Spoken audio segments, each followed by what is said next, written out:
গ্রামের নাম ছিল কাশপনপুর। চারদিকে ধানক্ষেত, কাঁচা রাস্তা, আর দুপুরে যখন বাতাস বইত তখন মনে হতো জমিটাই যেন ধীরে ধীরে শ্বাস নিচ্ছে। সেই গ্রামে থাকত রফিক। বয়স বড়জোর 14, কিন্তু চোখে ছিল অদ্ভুত এক তীক্ষ্ণতা। সে খুব কম কথা বলতো, কিন্তু যা দেখত তা ভুলত না। রফিকের মা ছিল অসুস্থ। বাবাকে সে ছোটবেলায় হারিয়েছে। সংসার চলত মায়ের সেলাই আর রফিকের খণ্ড খণ্ড কাজ করে। কখনো দোকানে মাল টানা, কখনো জমিতে পানি দেওয়া, কখনো বাজার থেকে জিনিস আনা। গ্রামের লোকজন তাকে চিনত চুপচাপ ছেলেটা নামে। একদিন বিকেলে বাজার থেকে ফেরার পথে রফিক দেখল রাস্তার ধারে মাটির মধ্যে আধখানা চাপা পড়া একটা পুরনো ধাতব বাক্স। বাক্সটা মরচে ধরা, কিন্তু ভারী। সে চারপাশে তাকালো, কেউ নেই। এটা কার? সে বাক্সটা টেনে বের করল। খুলে দেখল ভিতরে কিছু পুরনো রূপার মুদ্রা, একটা ভাঙা আংটি আর এক টুকরো কাগজ। কাগজে কাপা হাতের লেখা, যে পাবে সে যেন এই সম্পদ নিজের না ভাবে। এ সম্পদ আমাদের গ্রামের স্কুলের জন্য রাখা ছিল।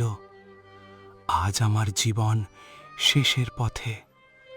সত্যকে যারা বাঁচাবে তারাই আসল ধনী।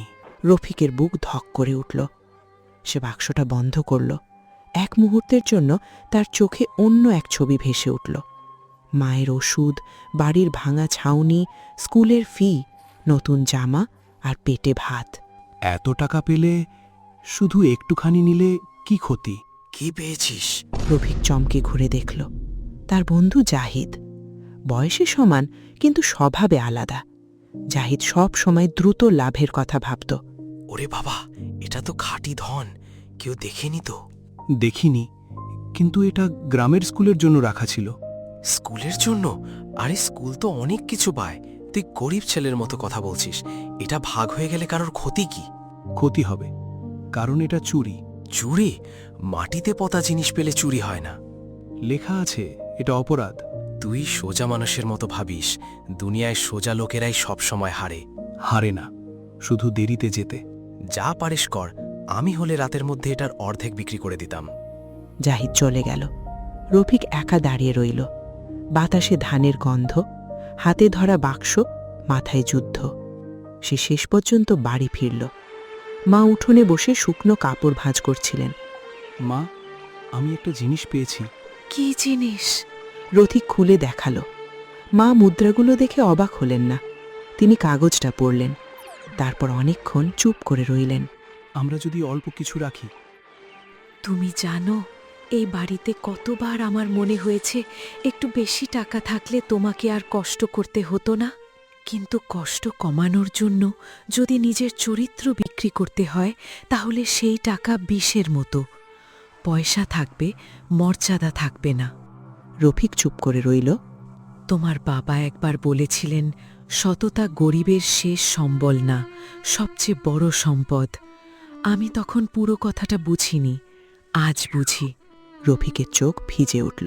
কালই স্কুল মাস্টারের কাছে দেবে, আর এটাই তোমার আসল জয়। পরদিন সকালে রফিক গ্রামের স্কুলে গেল। স্কুলটা ছোট, দেয়ালে ফাটল, বারান্দায় ঘাস। সেখানকার প্রধান শিক্ষক ছিলেন নীলকণ্ঠ স্যার। তার গম্ভীর মুখ আর শান্ত চোখ ছিল।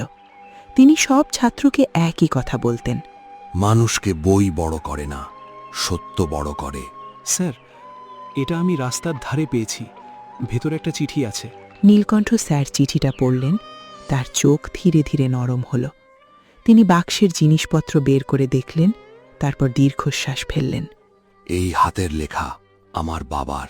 আমার দাদু এই স্কুলের জন্য এই টাকা জমিয়েছিলেন। যুদ্ধের সময় লুকিয়ে রেখেছিলেন, তারপর কোথাও রেখে গিয়েছিলেন।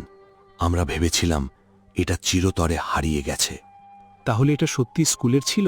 হ্যাঁ, আর তুমি যদি চাইতে নিজের কাছে রেখে দিতে পারতে, কেউ জানত না। রফিকের গলা শুকিয়ে গেল। আমি পারতাম স্যার, কিন্তু আমি পারিনি। স্যার তার দিকে তাকালেন। কিছুক্ষণ নীরব থাকার পর বললেন, এটাই পারা রফিক। অনেকের হাতে টাকা থাকে, কিন্তু চরিত্র থাকে না। তোমার কাছে চরিত্র আছে। চরিত্রে ভাত হয় না স্যার। না, কিন্তু মানুষ হয়, আর মানুষ হলে ভাতও জোটে। সেই দিনই স্কুলে ছোট্ট একটা সভা ডাকা হলো। গ্রামের লোকজন জড়ো হলো। নীলকণ্ঠ স্যার সবাইকে বাক্সের কথা বললেন আর রফিকের কাজের কথা বললেন। গ্রামের অনেকেই অবাক। এত টাকা ছেলেটা চাইলে নিয়ে নিতে পারত। তখন জাহিদ ভিড়ের পেছন থেকে বেরিয়ে এলো। সেও শুনেছিল। তার মুখে অস্বস্তি। এই ছেলেটা আমাদের গ্রামের নাম উজ্জ্বল করেছে। কিন্তু এতটুকু ছেলের হাতে এত টাকা এলে ভরসা করবে কিভাবে? সে তো নিজেও রাখতে পারত। তুমি সেটাই ভাবো, কারণ তুমি আগে সেই জায়গায় দাঁড়াতে চাও। তুই আমাকে খোঁচাস কেন? খোঁচা দিচ্ছি না, দেখছি। মানুষ যা ভাবে সেটাই অনেক সময় তার ভিতরটা বলে দেয়। এই টাকা দিয়ে স্কুলের লাইব্রেরি বানানো হবে, আর তার নাম হবে সততা কক্ষ। প্রথম বইটা থাকবে রফিকের নামে দেওয়া। রফিক চুপ করে দাঁড়িয়েছিল। তার বুকের ভিতর অদ্ভুত আলো।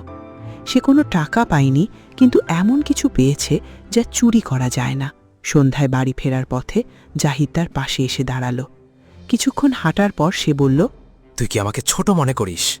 না, আমি শুধু চাই তুই নিজেকে ছোট না ভাবি। মানে? আজ যদি তুই থাকতিস হয়তো আমি হারতাম, কিন্তু এখনও তোর হাতে সময় আছে। মানুষ একদিনে খারাপ হয় না, আর একদিনে ভালোও হয় না। আমি যদি বদলাতে চাই? তাহলে প্রথম কাজ কারোর জিনিসে হাত দিবি না। দ্বিতীয় কাজ নিজের কথা ঠিক রাখবি। তৃতীয় কাজ যখন সবাই শর্টকাট খুঁজবে তখন তুই সোজা রাস্তা ধরবি।